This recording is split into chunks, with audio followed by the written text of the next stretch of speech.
आसनसोल की सीट पर बीजेपी ने अपने उम्मीदवार की घोषणा कर दी है। एसएस अहलूवालिया वहां से बीजेपी के उम्मीदवार होंगे और उनका मुकाबला होगा टीएमसी के शत्रुघ्न सिन्हा से।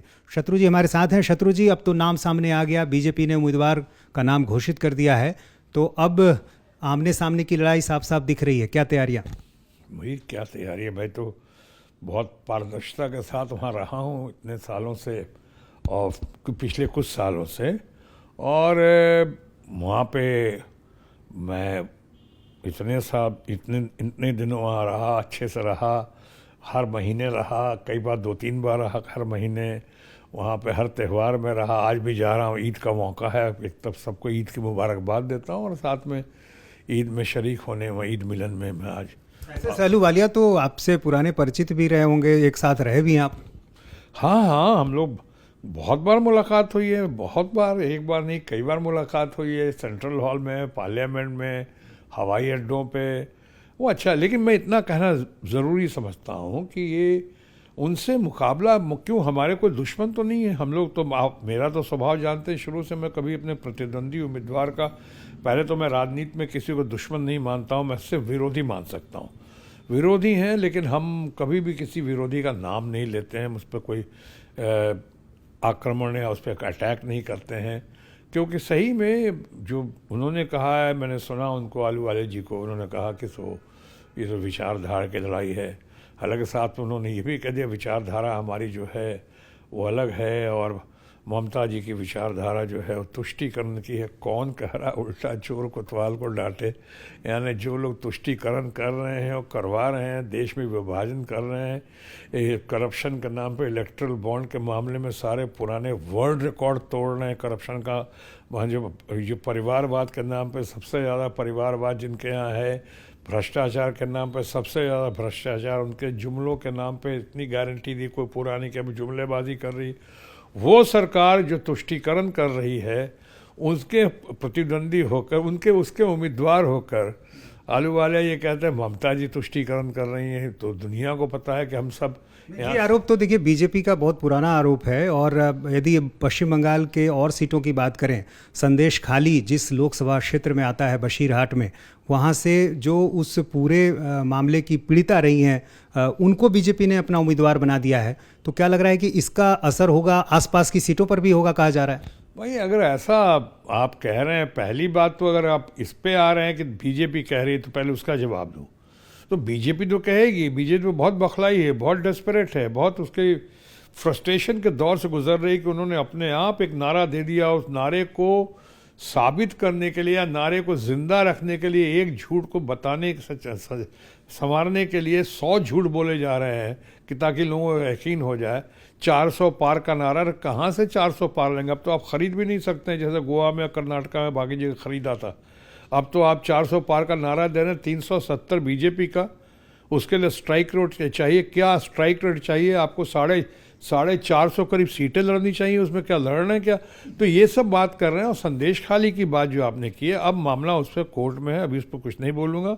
उस पर बहुत पॉलिटिक्स हो चुका, उसमें अगर आपको एक्शन लिया गया है, अगर डिलेड एक्शन हुआ, तो हो सकता है संदेश खाली के मामले में डिलेड एक्शन जो आयरन लेडी ममता जी ने ही लिया है, ममता जी जो आयरन लेडी भी है, उन्होंने लिया है। लेकिन देर अगर दिखी है आपको, तो देर दिखने में वो अपना हाई कोर्ट के, चाहे सीबीआई के ऑब्जर्वेशंस एंड ऑर्डर्स के कुछ कंफ्यूजन में हुआ है। मैं तो ये कह रहा हूँ कि बशीरहाट से ऐसे व्यक्ति को उम्मीदवार बनाना, उस महिला को बनाना जो पीड़िता रही है इस पूरे मामले की, इसका आपको क्या लग रहा है कि कितना असर होगा आसपास की भी सीटों पर भी और वहां भी? देखिए, असर क्या होगा, पीड़िता को बनाया है, क्यों बनाया है, किन कारणों से बनाया, हमने कहा ना कि बहुत सारी पॉलिटिक्स हो रही है इसमें। मैं उस पर अभी टीका टिप्पणी नहीं करूंगा, इसलिए कि ये मामला जो है अभी चुनाव की घड़ी है अभी, तो ऐसी कोई बात नहीं करूंगा जिससे कुछ किसी को, मुझको या किसी और को अननेसेसरी कुछ डैमेज हो। फिलहाल बीजेपी को तो लगता है कि हिंदुत्व एक बड़ा मुद्दा है और पश्चिम बंगाल में इसका भी फायदा मिलेगा। हाँ, तो यही तो मेरा पॉइंट है, जो शुरू में मैंने कहा था, जो अहलूवालिया जी ने कहा, ये हिंदुत्व कौन कर रहा है, ये जो उनके लिए बहुत बड़ा मुद्दा है। तुष्टीकरण कौन कर, दुनिया जानती तुष्टीकरण हमारे दोस्त भारतीय जनता पार्टी का माननीय प्रधानमंत्री जी नरेंद्र मोदी जी करते हैं। अभी आप ये बता दें, संदेश खाली भी इतना बोले, आप लोग खुद बताइए ना, कोई आप लोग कठुआ पे क्यों नहीं बोलते हैं? आप लोग कोई हाथरस में इतना बड़ा कांड हो गया उस पर इससे, और अभी कानपुर में जो हमारी सामूहिक दुष्कर्म के साथ पारिवारिक बच्चियां जो हैं आत्महत्या करती हैं, जो रोज़ाना हमारे युवा पीढ़ी के लोग 83% जो बेरोजगार हैं वो जो आज आत्महत्या कर रहे हैं, किसानों में आत्महत्या, इस पर कोई नहीं बोल रहा है। लेकिन जरा सा मौका मिला इसलिए कि लोगों को लग रहा है कि ममता बनर्जी इस बार स्वीप करती हुई दिख रही हैं बंगाल में, और तृणमूल कांग्रेस स्वीप करेगी। बिल्कुल मैं स्वीप वर्ड का जान के इस्तेमाल कर रहा हूँ। वो तो लग रहा है कितनी सीटें पश्चिम बंगाल में आपको लग रही?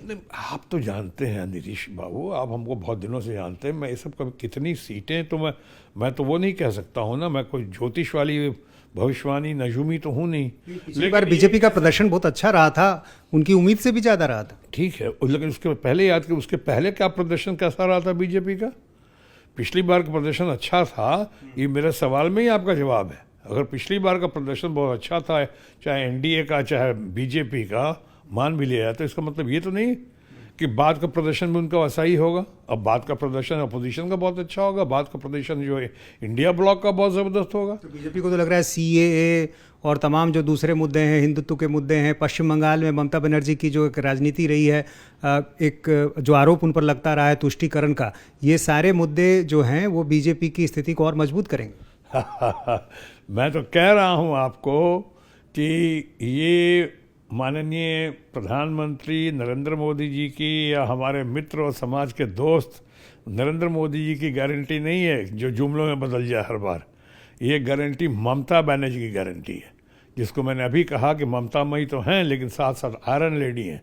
अगर ममता जी की बातों पे लोगों का पूरा यकीन है और उन्होंने कह दिया अगर सीए लागू नहीं होगा और एनआरसी लागू नहीं होगा तो यकीन मानिए ममता की गारंटी है लागू नहीं होगा। क्यों नहीं होगा? बस आप देखते जाइए, चुनाव के घड़ी में जितना कहना था मैंने कह दिया। ठीक है, पश्चिम बंगाल में एक बड़ा तबका है जो इससे काफ़ी खुश है। वो तो हर जगह होता है।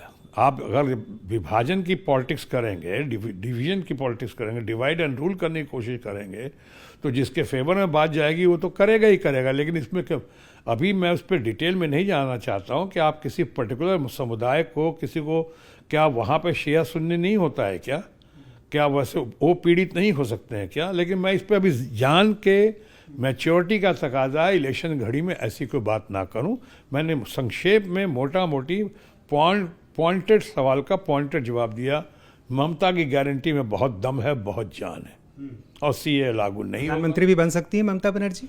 बनने को तो आप भी बन सकते हैं, हम भी बन सकते हैं। जिस दिन हमारे पास संख्या बल आ जाएगी, जो आवाम के साथ साथ जो रिप्रेजेंटेटिव्स का नंबर आ जाएगा हमारे पास, तो हम भी बन सकते हैं, आप भी बन सकते हैं। इंडिया गठबंधन को यदि ऐसे आंकड़े आ गए तो आपको क्या लग रहा है ममता बनर्जी एक मजबूत उम्मीदवार होंगी प्रधानमंत्री के लिए? देखिए, मैं कहता हूँ ममता जी बहुत बड़ी गेम चेंजर तो हैं और उभर कर आएंगी।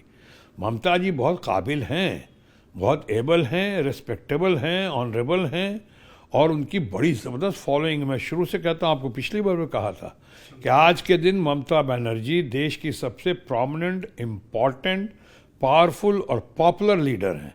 3 बार चीफ मिनिस्टर बन चुकी हैं। अगर मोदी जी 3 बार चीफ मिनिस्टर बन के, हमारे दोस्त मोदी जी अगर वो बन सकते हैं भारत के प्रधानमंत्री, तो ममता जी क्यों नहीं बन सकती हैं? लेकिन बनेंगी या नहीं बनेंगी ये इंडिया। राहुल गांधी, अरविंद केजरीवाल, अखिलेश यादव, इन सबों की सहमति होगी क्या? वही मैं कह रहा हूँ, इन सब बातों का अभी कोई फायदा नहीं है। बनेगी या नहीं बनेगी ये तो इंडिया ब्लॉक डिसाइड करेगा। वो ग्रुप डे, मैंने कहा गेम चेंजर तो बहुत बड़ी हैं और गेम चेंजर बहुत बड़ी उभर कर आएंगी ये। अब राहुल गांधी बनते हैं कि केजरीवाल बनते हैं कि ममता जी बनते हैं, ये तो उनका ब्लॉक, उनके लीडरशिप डिसाइड करेंगे ना, हम थोड़ी डिसाइड कर सकते हैं यहाँ बैठ के। और डिसाइड मैं कर भी सकता हूँ तो मैं मीडिया के सामने आके थोड़ी बोलूँगा। आपको ये लगता है कि प्रधानमंत्री बनने की जो क्षमताएं हैं वो ममता बनर्जी में हैं? अवश्य है, यकीनन शायद ज़्यादा ही है। ममता जी का अंदर जो आप देखिए वहाँ बंगाल में उनका ग्राउंड रियलिटी देखिए, जो उनकी फॉलोइंग है, जो उनके ऊपर विश्वास है लोगों का। इसलिए कहा कि दीदी उससे ज़्यादा मैं तो कह रहा हूँ ममता मई माँ है और आयरन लेडी भी हैं। लेकिन सिर्फ 42 सीटें हैं उनके पास। 42 सीटें हैं तो 42 सीटें में गुजरात में मोदी जी के पास कितनी सीटें थी बाय द वे? बीजेपी एक राष्ट्रीय पार्टी है, हर राज्य में उनका कैडर है, हर राज्य में पार्टी है। तो राष्ट्रीय पार्टी है तो अगर आज ममता जी की पार्टी का जिक्र कर रहे हैं, यानी हमारी पार्टी का जिक्र कर रहे हैं आप, अपना टीएमसी का, तो उसके पास इंडिया ब्लॉक है। बात एक ही हो गई। राष्ट्रीय ब्लॉक है हमारे पास। सहमति नहीं है ना सबों में। ये किसने कहा आपको? और कहा अगर कहा हो ऐसा हुआ भी तो कोई मीडिया से थोड़ी कहता है सब बातें। तो उम्मीद है ममता बनर्जी के नाम पर सहमति हो सकती है। मुझे ट्रैप करने की कोशिश आप मत करो, मैं बिल्कुल नहीं कहूँगा वैसे। मैं कह रहा हूँ वो गेम चेंजर हैं और बहुत बड़ी गेम चेंजर बनकर उभर के आएंगे। उनकी बहुत रिस्पेक्ट है, उनकी बहुत फॉलोइंग है। और कौन होगा प्रधानमंत्री इसका फैसला तो इंडिया ब्लॉक ही करेगा। ममता बनर्जी ने, आपको याद होगा एक मीटिंग में जो हुई थी महागठबंधन की, इंडिया ब्लॉक की, उसमें उन्होंने मल्लिकार्जुन खड़गे का नाम लिया था। बहुत अच्छा किया था, बहुत, ये उनकी सादगी है ममता बनर्जी की, यह उनकी बड़प्पन है, उन्होंने किया था। और जो किया था उसकी लोगों ने बहुत सराहना की थी, बहुत प्रशंसा की थी। कई लोग नाराज भी हो गए थे। वो तो होगा, कोई भी आप करेंगे, सिक्के के दो पहलू होते हैं। कुछ लोग तो नाराज होंगे ही होंगे यार। नीतीश कुमार नाराज हो गए थे। वो मैंने सुना है, मैं नहीं जानता हूँ नाराज हुए कि नहीं हुए, लेकिन लोग ये जरूर कहते हैं कि हमारे दोस्त नीतीश कुमार जो हैं वो अच्छा हुआ ऐन वक्त पे ही निकल लिए। वो निकल लिए तो इतनी खुशी की लहर है अंदर लोगों को कि बाद में अभी ऐसा किया, कहीं बाद में करते तो क्या होता। अब तो कम से कम ठोक बजा कर ठोस इंडिया ब्लॉक एक साथ आई है। ममता बनर्जी को भी संदेह था क्या नीतीश कुमार पे? शायद, हमें ऐसा लगता है, उन्होंने मुझसे कहा तो नहीं कभी, लगता है मुझे, कई लोगों को शक था। इसलिए गठबंधन में वो नीतीश कुमार के खिलाफ बातें रख रही थी। हो सकता है, मैं तो उसमें था नहीं वहाँ पे। और ये तो मैंने कहा ना कि हमें वो सब अच्छा लगा। खड़गे साहब बहुत काबिल आदमी हैं, बहुत मैच्योर हैं, कितनी बार चुनाव जीता है, कितना एक्सपीरियंस है और कितने नपे तुले शब्दों में बात करते हैं। वो बहुत बढ़िया है, बहुत इंटेलेक्चुअल हैं, बहुत बड़े बहुत बड़े पॉलिटिकल लीडर हैं। तो उनका नाम लिया था, हम सबों को बहुत अच्छा लगा। एक चीज़ देखने को मिल रही है, अभी चुनाव का वक्त है, जो बयान आ रहे हैं, बदले की राजनीति अभी से नज़र आ रही है। संजय सिंह बाहर निकले जेल से, आम आदमी पार्टी के, उन्होंने कहा प्रधानमंत्री को के पास कोई थाना प्रभारी पहुंच जाएगा। मीसा भारती कह रही हैं कि इंडिया गठबंधन की सरकार बनी तो प्रधानमंत्री जेल में होंगे। अब देखिए, अभी मैंने कहा ना, चुनाव की घड़ी में इस तरह की बातें नहीं लगती, मैंने देखी हैं कई बार, आपने कई बार देखी हैं। संजय सिंह के साथ तो यकीनन जुल्म हुआ, बहुत ज़्यादती हुई उसके साथ। भारत ये अपना हमारे केजरीवाल है, उनकी टीम के साथ दिखता है कि बहुत ज़्यादती हुई है, बहुत ज़बरदस्ती उनको लपेटने की कोशिश की जा रही है या की गई है। अभी चूँकि मामला कोर्ट में है और सुप्रीम कोर्ट में 15 को शायद आएगा, सुनवाई है। मुझे पूरा विश्वास है कि सुप्रीम कोर्ट से उनको बहुत ज़बरदस्त राहत मिलेगी, वैसे ही जैसे राहुल गांधी को मिली, लोअर कोर्ट से नहीं मिले, हाई कोर्ट से नहीं मिली और सुप्रीम कोर्ट से मिली पूरी। उसी तरह जिस तरह से संजय सिंह को बाइज्जत बेल दिया गया, सुप्रीम कोर्ट से पूरी राहत मिली और ये कहा गया कोई मनी ट्रेल नहीं है, कोई तथ्य नहीं है, कोई सत्य नहीं है, कोई सबूत नहीं है।